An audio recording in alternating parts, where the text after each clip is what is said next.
This is Escape from Undergarden, JVC Parry's newest adventure, and by far, to my opinion, JVC Parry's most original adventure. It hosts a labyrinth-like forest that the player characters need to get out of by retrieving 4 keys. At the same time, it has great storytelling, great world building, great art, great writing, and everything you expect from a JVC Parry adventure. Hi there fellow roleplayers and game masters, my name is Mr. Trosk and today I want to talk about JVC Parry. Now if you do not know who JVC Parry is, welcome to the channel. JVC Parry is the author of my favorite one-shot ever, Shore of Dreams, together with Florian Emmerich. He is the author of one of my favorite short-form adventures, Warriors of Sahanin, together again with Florian Emmerich and Ashley Warren, actually. He is the co-author of my very own Isle of the Dreaded Accursed, a big-ass, long-ass seafaring adventures with titanic sea spiders and skeletal dragons, or like JVC Parry likes to say, skeletal dragons. Dungeons and all of that stuff that actually spawned as a kind of, the idea spawned as a side quest of Call from the Deep, a very well-loved, well-received adventure by JVC Parry that is now also available in print, link in the description below. Now JVC Parry also writes for a gazillion companies like Nord Games and Loresmith and Jetpack 7. Long story short, he's big in the scene, he's a great writer, I love the guy, he helps me out with a lot of things, and now he has done a new quote-unquote solo project, Escape from Undergarden. And with this video, I want to do 2 things. First, I want to quickly go over the general plot without like any major spoilers, and talk about the book really quickly, what you get for your money, and then I want to dive into the PDF and kind of show you what I like. You can get the PDF of Escape from Undergarden on DriveThruRPG for $16.22 US. Yes, I'm not kidding, 16.22. That's probably because the guy is British and he did this currency exchange thing and from an X amount of Great British pounds and it came out 16.22, so that's what it is. You can also buy the print copy plus PDF from his website for £20 if I'm not mistaken, which is a little over 25 US. Both the PDF and the print copy are absolutely worth it. Because if they weren't, I wouldn't be talking about them on my channel, because that's what I do. I talk about great products and I do positive reviews on them. So now let's quickly talk about the plot. Now my apologies to Joshua Parry for murdering it if I do, but I want to kind of simplify it for you guys to see if you want to get into it, if you want to buy it, or if you want to know more about it. Undergarden basically is a maze-like, forest-like prison full of wicked dangers and creatures and animals that are out to kill you, created by a group of druids. Now, in the neighborhood of Undergarden, there is a city, or like more of a town, called Tharal. And Tharal is this town where people come to like do hunting trips and all of that stuff. Now, these druids have a big amount of land that they protect, and nobody's actually allowed to do hunting there, to, I don't know, destroy stuff, let alone pee against a freaking tree, because the druids will take those people if they venture too far outside of Tharal, and they will throw them in Undergarden to die.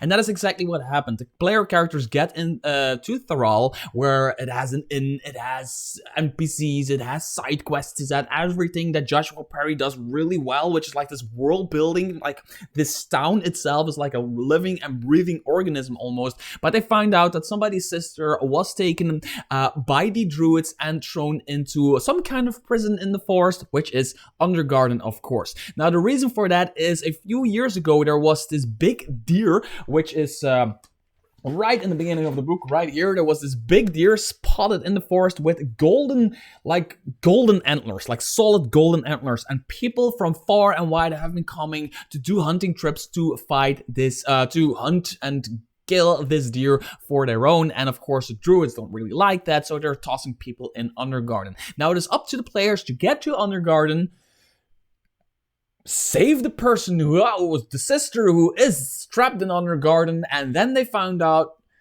they need to get the fuck out of there, which is pretty damn hard.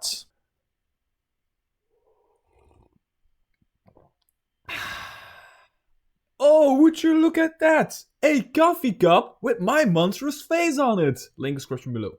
So here it is, people. Escape from Undergarden, the PDF. Now I'm going to keep this somewhat short because the fact of the matter is YouTube decided not to push my videos if they are a bit too long. So I will just show you one or two things that I really like about this PDF. As you can see, it is mostly empty. There's nothing in it. Just kidding, of course. As you can see, it starts out with this deer with the golden antlers, which is like the main thing why people go too deep into the forest, because this deer has been spotted a few years ago. People want to hunt it. They want that as like a prize for their hunting. So people are coming to the city of like town of Thrall and they want to hunt it. And one of the people who went too far into the forest has actually been captured by the druids of the forest and thrown into Undergarden, which is basically a forest-like magical prison that wants to kill you. That's basically like the basic premise of it, right?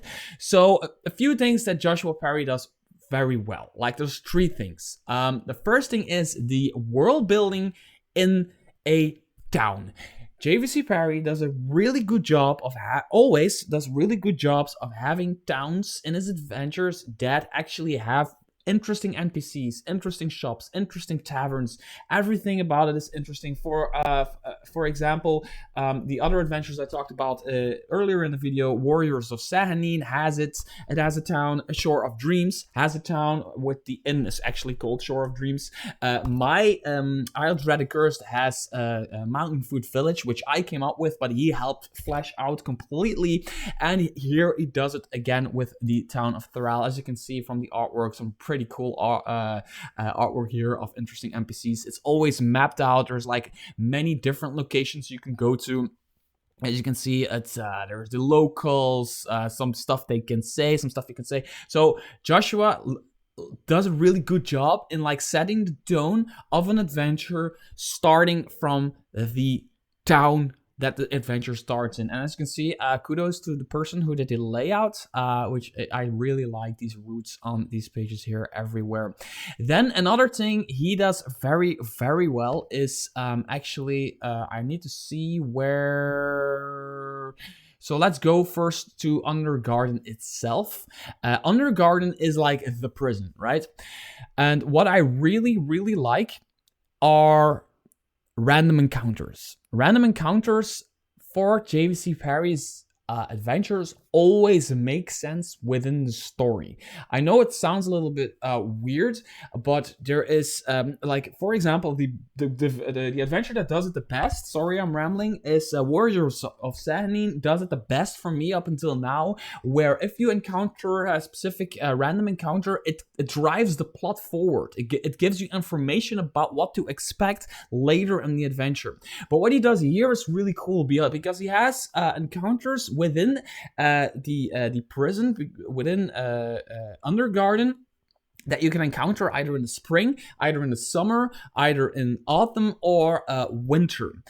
Some are like all of these have friendly wildlife, but like in a spring encounter could be an elk warden, while a winter encounter could be goat riders, whatever. Now, this is not for the players to like, when you as a GM don't have to decide when they go into Undergarden, if it is spring, if it is summer, if it is autumn, if it is winter. No, this actually changes, because one of the things about Undergarden is actually it has a magical dial, kind of like this thing right here, that has 4 keyholes here, here, here, and here. And these are the 4 keys that the players need to find and put in there, and then the door opens up.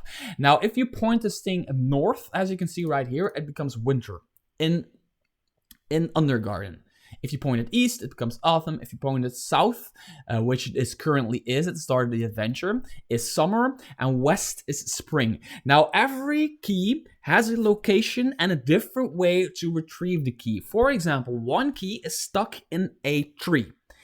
But if you visit it in autumn, say, no, if you visit it in winter, summer, or spring, or whatever, all the trees have leaves, and it is impossible for the characters to know which tree they need to pick out in order to find the key, right?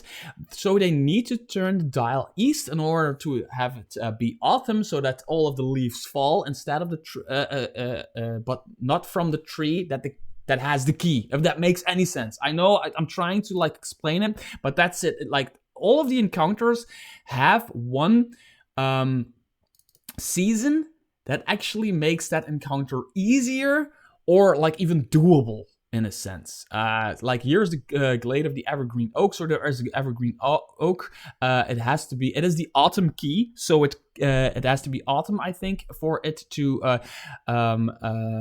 for the characters to find it. And as you can see, retrieving each of these keys has also like the feeling of that season, right? So this is the spring key, so there's a lot of like flowers around it, newly sprung out flowers around it. This is the summer key, which has sunflowers, all of that stuff.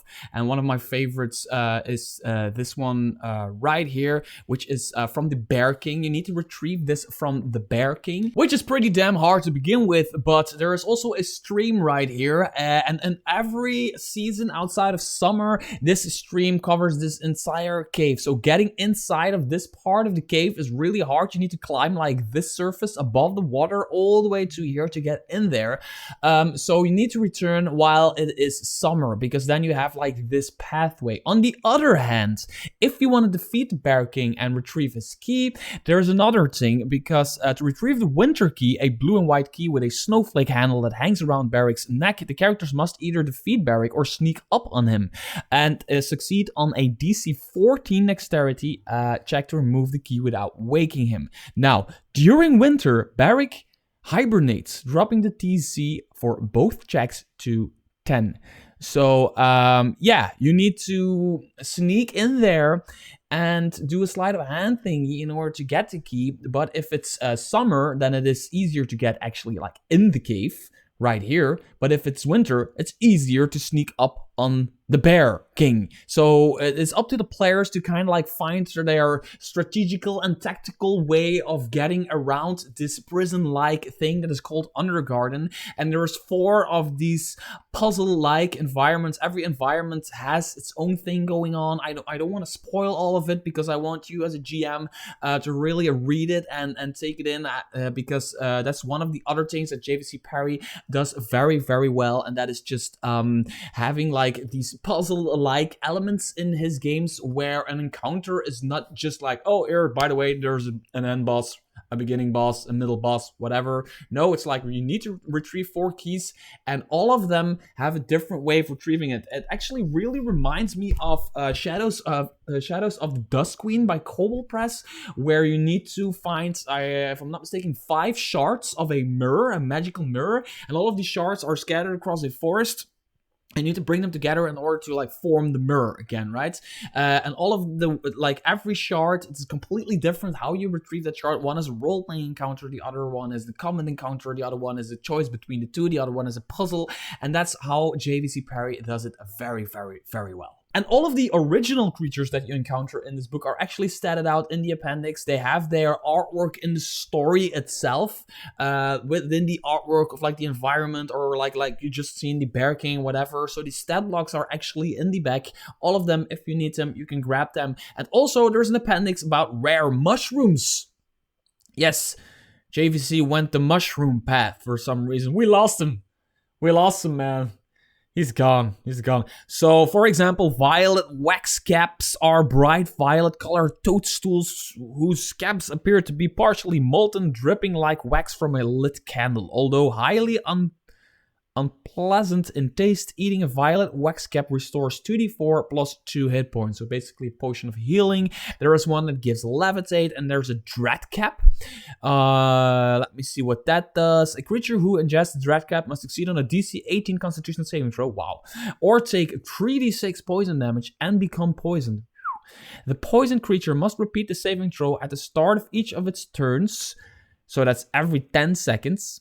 On each successive failed save, the character takes 1d6 poison damage. After 3 successful saves, the poison ends. Wow. So basically, if you take this outside of combat, you should roll every 6 seconds. So because a turn takes 6 seconds, right? So you take 3d6 immediately. Then you need to roll 18 constitutions, pretty damn hard. and you need to take you take another 1d6 poison damage each time you fail, and only after 3 successful, not consecutive, successful saves, the poison ends. And you have the poison condition while you're at it. So if you're trying to hit people and cast spells while you're doing that, while you ate this, you're basically pretty much completely. And that's basically it. No, I'm actually completely shitting you. That's not it. There's much more in Escape from Undergarden. There's a bunch of new magic items. There's a side quest. There's basically 3 big chapters. 1 is finding out about Undergarden. 2 is finding Undergarden in like this forest environment and talking to people and having random encounters and all of that stuff. And then going into Undergarden and getting the fuck out of Undergarden. It is written very well. The art is really, really good. It is just a very good JVC Parry adventure that will take you a few sessions to run, because it is, I don't know how many pages it is. It is 56 pages thick book that you should just add to your collection if you are a fan of short form adventures for 5th edition Dungeons and Dragons. Until next video, bye bye.